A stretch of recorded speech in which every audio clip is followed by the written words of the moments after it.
بسم اللہ الرحمن الرحیم اللہم صلی علی سیدنا محمد وعلی آل سیدنا محمد وبارک وسلم عن ابی ہریرۃ عبد الرحمن بن صخر رضی اللہ عنہ قال قال رسول اللہ صلی اللہ علیہ وسلم ان اللہ لا ينظر الى اجسامکم ولا الى صورکم ولكن ينظر الى قلوبکم واعمالکم رواہ مسلم۔ حضرت ابو ہریرہ رضی اللہ تعالیٰ عنہ کہ جن کا نام عبد الرحمن ابن صخر ہے رضی اللہ تعالیٰ عنہ، وہ فرماتے ہیں کہ رسول اللہ صلی اللہ علیہ وسلم نے فرمایا ان اللہ لا ينظر الى اجسامکم، بے شک اللہ جل جلالہ تمہارے جسموں کی طرف نہیں دیکھتے، ولا الی صورکم، اور نہ تمہاری شکلوں کی طرف دیکھتے ہیں، ولکن ینظر الی قلوبکم و اعمالکم، لیکن وہ دیکھتے ہیں تمہارے دلوں کی طرف اور تمہارے اعمال کی طرف۔ مسلم شریف کی روایت ہے، گویا اللہ جل جلالہ کی جو نگاہ پڑتی ہے وہ ہمارے جسموں پر اور ہماری شکل و صورت پر نہیں پڑتی، بلکہ وہ ہمارے دلوں اور ہمارے اعمال پر پڑتی ہے۔ اس کا مطلب یہ نہیں کہ اللہ جل جلالہ کو تمہارے جسم اور تمہاری شکلیں نظر نہیں آتی، بلکہ اس سے مراد یہ ہے کہ جو مطلوب نگاہ ہے، کہ جس چیز کو اللہ پاک دیکھنا چاہتے ہیں کہ یہ اس میں کیا ہے، تو وہ ان دو چیزوں کو اللہ پاک دیکھتے ہیں کہ تمہارے دل کیسے ہیں اور تمہارے اعمال کیسے ہیں۔ ظاہری شکل و صورت کے ساتھ اس کا کوئی مدار نہیں، اور نحافت اور جسامت اس سے بھی اس کا کوئی تعلق نہیں ہے، بلکہ جو حقیقی اور اصل تعلق ہے کہ جو چیز اللہ کو مطلوب ہے وہ دل کا اخلاص ہے اور اعمال کی درستگی ہے۔ یہ وہ چیزیں ہیں کہ جو اللہ پاک چاہتے ہیں اپنے بندے سے کہ یہ دو چیزیں اس کی ٹھیک رہے۔ اور ایک روایت میں الفاظ یوں ہیں، ان اللہ لا ينظر الى صورکم و اموالکم، کہ اللہ پاک تمہاری شکلوں کو اور تمہارے مالوں کو نہیں دیکھتے، ولکن ينظر الى قلوبکم و اعمالکم، لیکن اللہ جل جلالہ تمہارے دلوں کو اور تمہارے اعمال کو دیکھتے ہیں۔ گویا تم مالدار ہو یا فقیر ہو، اس سے اللہ پاک اس کو نہیں دیکھتے۔ کبھی ایسا ہوگا کہ ایک مالدار آدمی ہوگا لیکن اس کا دل بڑا نیک ہوگا اور اس کے اعمال بڑے اچھے ہوں گے، اللہ پاک اس کو جنت دے گا۔ ایک فقیر آدمی ہے، افریقہ کے اندر اکثر ملکوں میں ایسا ہے کہ وہاں کے لوگ بڑے فقیر ہیں، اور وہ فقیر دو طرح کے ہیں کہ ان کو اللہ پاک نے دنیا بھی نہیں دی اور آخرت بھی ان کا برباد۔ ظاہری اعمال کے لحاظ سے وہ ایمان نہیں لائے، کفر کی زندگی گزار رہے ہیں، اور غربت اتنی کہ حد درجے کی غربت۔ تو ایسے لوگ بھی دنیا میں موجود ہیں، لیکن اللہ پاک اس کو نہیں دیکھتے کہ کون مالدار ہے کون غریب ہے۔ اللہ پاک جس چیز کو دیکھتے ہیں وہ دلوں کو دیکھتے ہیں اور اعمال کو دیکھتے ہیں کہ عمل کیسے کر رہا ہے اور اس کا دل کیا ہے، دل کا جذبہ کیا ہے، دل کا رخ کہاں ہے، مخلوق کی طرف ہے یا خالق کی طرف۔ تو گویا ہم سب کو چاہیے کہ ہم اپنے اعمال کی بھی فکر کریں اور اپنے دل میں اخلاص پیدا کرنے کی بھی کوشش کریں۔ دوسری روایت ہے، عن ابی موسیٰ عبد اللہ بن قیس الاشعری رضی اللہ عنہ قال سئل رسول اللہ صلی اللہ علیہ وسلم عن الرجل يقاتل شجاعة ويقاتل حمية ويقاتل رياء أي ذلك في سبيل الله، فقال رسول الله صلى الله عليه وسلم من قاتل لتكون كلمة الله هي العليا فهو في سبيل الله، متفق علیہ۔ یہ حضرت ابو موسیٰ اشعری رضی اللہ تعالیٰ عنہ ہیں اور ان کا نام ہے عبداللہ ابن قیس۔ دیکھیں صحابہ کے اصل نام بھی ہمیں معلوم ہونے چاہیے، جیسے ابو ہریرہ رضی اللہ تعالیٰ عنہ کا نام ہم نے پڑھا عبد الرحمن ابن صخر، اسی طرح ابو موسیٰ اشعری رضی اللہ تعالیٰ عنہ اسی نام سے مشہور ہے، لیکن ان کا اپنا اصل نام وہ عبداللہ ابن قیس ہے۔ وہ فرماتے ہیں سئل رسول اللہ صلی اللہ علیہ وسلم، اللہ کے رسول صلی اللہ علیہ وسلم سے سوال کیا گیا، عن الرجل، ایک آدمی کے بارے میں، یقاتل شجاعتاً، کہ وہ شجاعت کی وجہ سے لڑتا ہے، اس لیے لڑتا ہے کہ لوگ دیکھ لیں، لوگ اس کو شجاع کہے، بہادر کہے، اپنی بہادری دکھانے کی خاطر لڑتا ہے۔ ویقاتل حمیۃً، اور حمیت کی وجہ سے لڑتا ہے، عصبیت کی وجہ سے، اپنے قبیلے کی وجہ سے لڑتا ہے کہ قبیلہ لڑتا ہے کسی سے تو یہ بھی لڑ رہا ہے۔ وَيُقَاتِلُ رِيَاءً، اور ریاکاری کی وجہ سے لڑتا ہے. ایک آدمی لڑتا ہے لیکن ریاکاری کی وجہ سے لڑتا ہے، یعنی مختلف قسم کی نیت ہے. کسی کی شجاعت دکھانا مقصود ہے اور کسی کی ریاکاری مقصود ہے، اور کوئی اپنے قبیلے اور قوم کی وجہ سے لڑتا ہے. ایُّ ذَلِکَ فِی سَبِیلِ اللہ، ان میں سے کون سا ایک اللہ کے راستے میں ہے؟ کس ایک کا لڑنا اللہ کے لیے ہے، اللہ کے راستے میں ہے؟ فقال رسول اللہ صلی اللہ علیہ وسلم، اللہ کے رسول صلی اللہ علیہ وسلم نے فرمایا، من قاتل لتکون کلمۃ اللہ ہی العلیٰ فہو فی سبیل اللہ، جو اس لیے لڑے تاکہ اللہ کا کلمہ سر بلند ہو، فہو فی سبیل اللہ، وہ اللہ کے راستے میں ہے. متفق علیہ، بخاری اور مسلم دونوں کی روایت. گویا حضور صلی اللہ علیہ وسلم نے یہ نہیں فرمایا کہ شجاعت کے لیے لڑنے والا وہ یا حمیت کی وجہ سے لڑنے والا، ریاکاری کی وجہ سے لڑنے والا یہ اللہ کے راستے میں ہے یا نہیں، بلکہ یوں فرمائے ایک عام قاعدہ اللہ کے حبیب صلی اللہ علیہ وسلم نے بیان فرمایا تاکہ قیامت تک کے انسانوں کے لیے، ان کے لیے اس بات کو پہچاننا اور اس راستہ، ایک واضح راستہ ان کو مل جائے کہ وہ جب کبھی بھی کوئی عمل کرے، جہاد کرے، اللہ کے راستے میں لڑے، تو اس وقت اس کے دل کا جذبہ کیا ہے؟ کیا وہ اپنی شہرت دکھانے کے لیے لڑتا ہے؟ کیا وہ ریاکاری کی وجہ سے لڑتا ہے؟ اپنی عصبیت اور قوم کی وجہ سے لڑتا ہے؟ کس جذبے سے لڑتا ہے؟ یہ اللہ کے لیے لڑتا ہے اور اس جذبے کے ساتھ لڑتا ہے تاکہ اللہ کا کلمہ سر بلند ہو. تو اگر اس جذبے کے ساتھ وہ کام کر رہا ہے تو وہ جو بھی کام کرے گا وہ فی سبیل اللہ شمار ہوگا.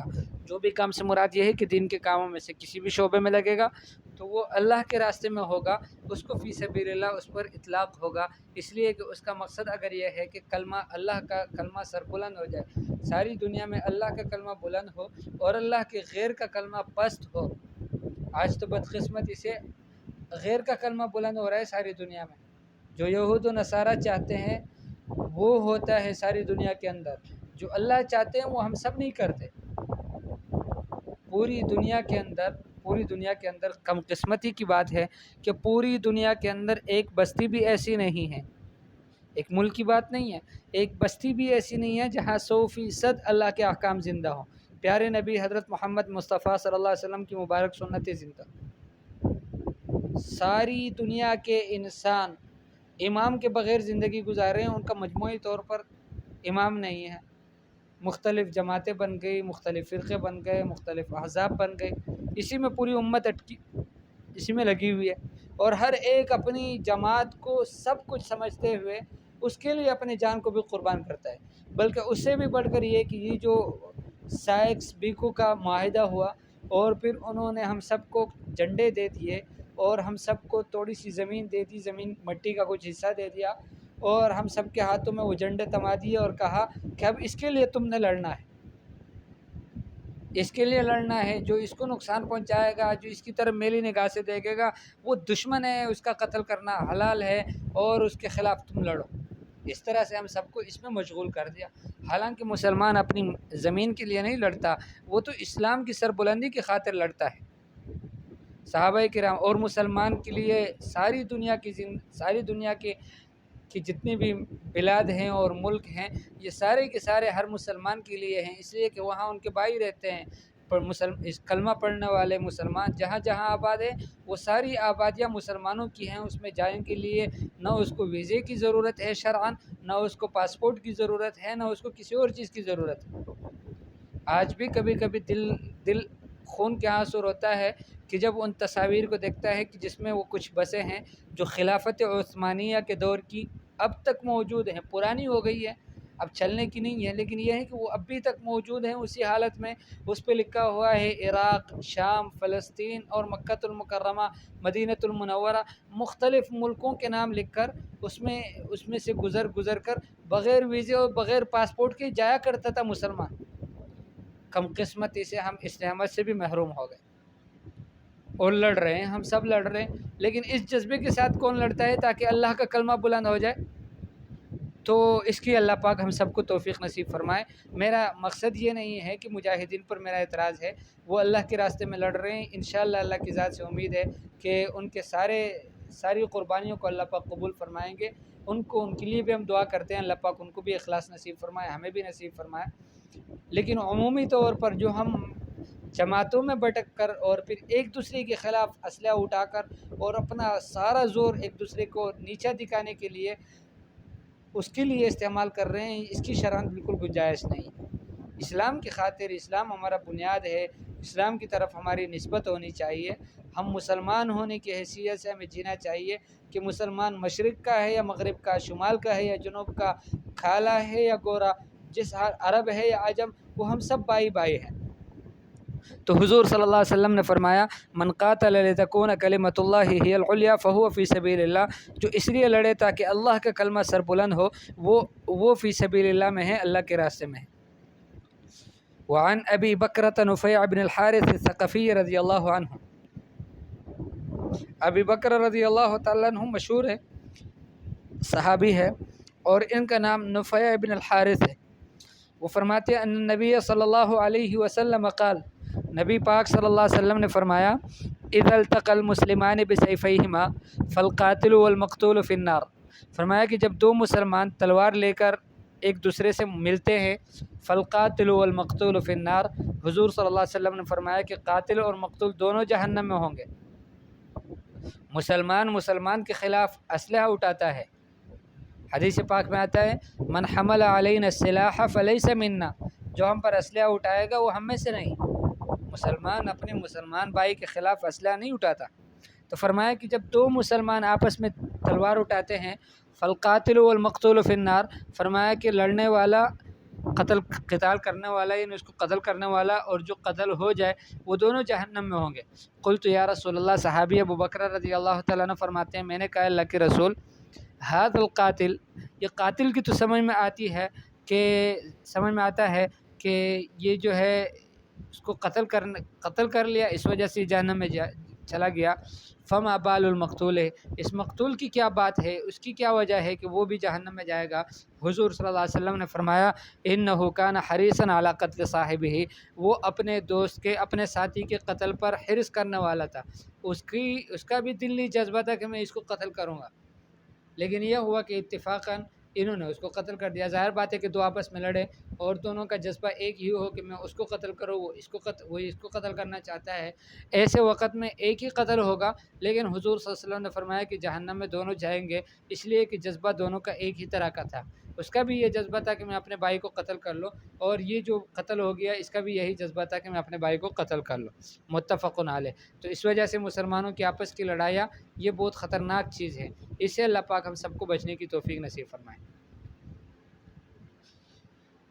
وعن ابی ہریرہ رضی اللہ عنہ قال قال رسول اللہ صلی اللہ علیہ وسلم، حضرت ابو ہریرہ رضی اللہ تعالیٰ عنہ فرماتے ہیں کہ رسول اللہ صلی اللہ علیہ وسلم نے فرمایا صلاۃ الرجل فی جماعت تزید علی صلاته فی بیتہ فی سوقہ و بیتہ بضع وعشرین درجہ، کہ آدمی کی نماز جماعت میں، فرمایا کہ وہ اس کی نماز پر بازار میں یا گھر میں، بازار میں اور گھر میں بضع وعشرین درجہ زیادہ ہو جاتی ہے۔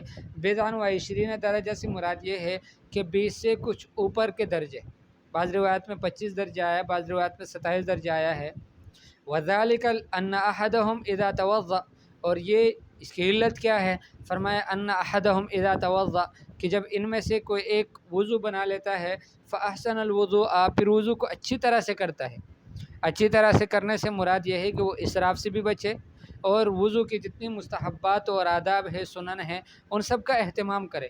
ثم اتى المسجد، پھر مسجد کو آئے، لا يريد الا الصلاة، نماز کے علاوہ کوئی اور مقصد نہ ہو، لا ينهزه الا الصلاة، اس کو نہیں اٹھایا ہو مگر نماز نے، نماز ہی کی وجہ سے وہ اٹھ کھڑا ہو گیا ہو اور نماز کے لیے چلنے لگا ہو، لم یخط خطوۃً، یہ کوئی بھی قدم نہیں اٹھاتا، الا رفع له بها درجہ، مگر اس قدم کی وجہ سے اس کے لیے ایک درجہ بلند کیا جاتا ہے، وحط عنه بها خطیئہ، اور اس کا ایک گناہ معاف کیا جاتا ہے، حتی يدخل المسجد، یہاں تک کہ مسجد میں آ جائے۔ فاذا دخل المسجد، جب مسجد میں آ جاتا ہے، کان فی الصلاة ما کانت الصلاة هي تحبسه، یہ نماز میں ہی ہوگا جب تک نماز اس کو روکے رکھے گا۔ مسجد میں آیا، اب نماز کے انتظار میں بیٹھ گیا، ایک روایت میں یوں الفاظ ہے احدکم فی الصلاۃ منتظر الصلاۃ، فرمایا تم میں سے ایک آدمی نماز میں ہے جب تک وہ نماز کے انتظار میں بیٹھا رہے گا۔ تو جب تک نماز کے انتظار میں بیٹھا رہے گا، امام کے نماز شروع کرانے سے 10-15 منٹ پہلے یہ آیا ہے مسجد میں بیٹھ کر، اب وہ نماز کے انتظار میں ہے، کچھ ذکر تلاوت بھی نہیں کر رہا، صرف بیٹھا ہوا ہے، یہ اس کو پورا نماز کا ثواب لکھا جا رہا ہے۔ والملائکۃ یصلون علی احدکم، اور فرشتے رحمت کی دعا کرتے ہیں تم میں سے ایک کے لیے، مادام فی مجلسہ الذی صلی فیہ، جب تک وہ اسی مجلس میں ہو کہ جس میں نماز پڑھی ہے۔ یقولون، وہ فرشتے کہتے ہیں اللہم ارحمہ، اے اللہ اس پر رحمت فرما، اللہم اغفر لہ، اے اللہ اس کی مغفرت فرما، اللہم تب علیہ، اے اللہ اس پر مہربانی فرما، ما لم یؤذ فیہ ما لم یحدث فیہ۔ دو شرط ہے، جب تک وہ کسی کو اذیت نہ پہنچائے، جب تک بیٹھا ہوا ہے یہاں پر، اور ذکر فرشتوں کی دعائیں اس کو ملتی رہتی ہے، لیکن دو شرطوں کے ساتھ، کسی کو تکلیف نہ پہنچائے، ما لم یحدث فیہ، جب تک وہ اپنی جگہ میں بیٹھ کر جہاں بیٹھا ہوا ہے وہاں اپنا وضو نہ توڑ دے۔ ان دو شرائط کا پابندی کرتے ہوئے کسی کو اذیت نہیں دے اور وضو کے ساتھ رہے، باوضو رہے، تو اس کے لیے فرشتوں کی یہ 3 دعائیں ہوتی ہے، اللہم اغفر لہ، اللہم ارحمہ، اللہم تب علیہ۔ اللہ پاک ہمیں بھی نصیب فرمائے۔ ینہزہ کا معنی لکھا ہے ہوا بفتح الیاء والہاء وبالزاء، ای یخرجہ کہ اس کو نکالے، وینہضہ اور اس کو اٹھائے، نہوض کہتے ہیں اچانک اٹھ جانا۔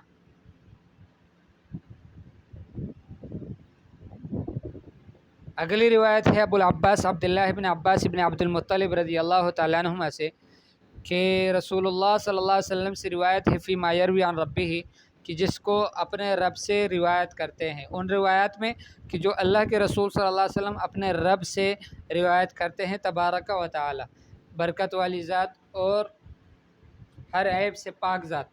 قال، اللہ جل جلالہ، اللہ کے حبیب صلی اللہ علیہ وسلم فرماتے ہیں ان اللہ کتب الحسنات والسیئات، کہ بے شک اللہ جل جلالہ نے نیکیوں کو اور برائیوں کو لکھا، ثم بین ذلک، پھر اس کو واضح کر دیا، بیان کر دیا، فمن ہم بحسنۃ، پس جس نے نیت کی ایک نیکی کی، فلم یعملھا، پھر اس کو کیا نہیں، کتبہ اللہ تبارک و تعالی عندہ حسنۃ کاملہ، اللہ تبارک و تعالی اپنے ہاں اس کے لیے ایک نیکی لکھ لیتے ہیں۔ ومن ہم بہا وان ہم بہا، اور اگر اس نے اس نیکی کی نیت کی، فعملھا، پھر اس کو کر بھی لیا، کتبہ اللہ 10 حسنات، اللہ پاک اس کے لیے 10 نیکیاں لکھیں گے، الی 700 ضعف، 700 تک، الی اضعاف کثیرہ، 700 سے بھی زیادہ، کئی دو چند۔ وَإِنْ هَمَّ بِسَيِّئَةٍ، اور اگر اس نے برائی کا ارادہ کیا، فلم یعملھا، پھر اس برائی کو کیا نہیں، کتبہ اللہ عندہ حسنۃ کاملہ، اللہ پاک اپنے فضل و کرم سے اس کے لیے ایک نیکی لکھیں گے۔ حالانکہ برائی کا ارادہ کیا تھا لیکن برائی کی نہیں، تو اب اس کے لیے اللہ پاک ایک نیکی لکھیں گے۔ کیوں؟ اس لیے کہ گناہ سے بچنا بھی نیکی ہے، گناہ سے بچنا، نیکی کا کام کرنا نیکی ہے، گناہ سے بچنا بھی نیکی ہے۔